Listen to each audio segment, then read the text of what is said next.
Sini di sekeliling hutan ni ada banyak kampung lah kan? Ada berapa kampung? Sekarang ni ada kat tengah-tengah jalan tu satu. Kat tempat ambil buluh tu dua, tiga yang ni. 4 rumah mak saya.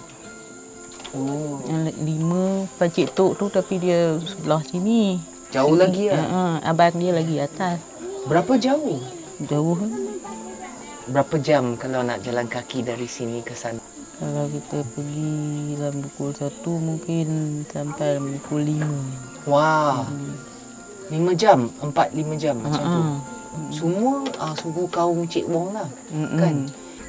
Boleh tak Kamla terangkan kenapa macam wanita di kampung ni macam malu sikit lah.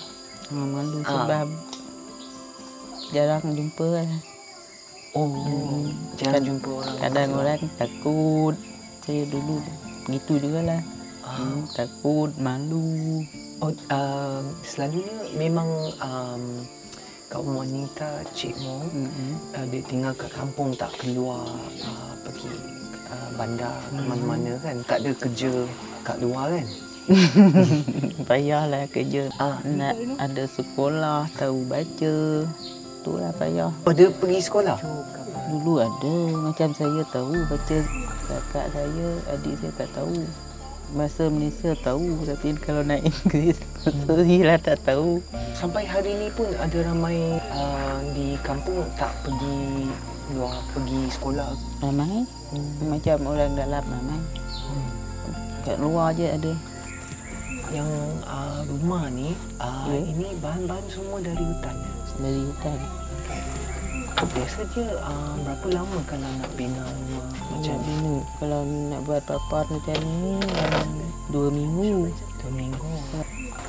Agama di kampung Cik Wong biasanya secara keseluruhan ada agama lain-lain ke satu agama saja?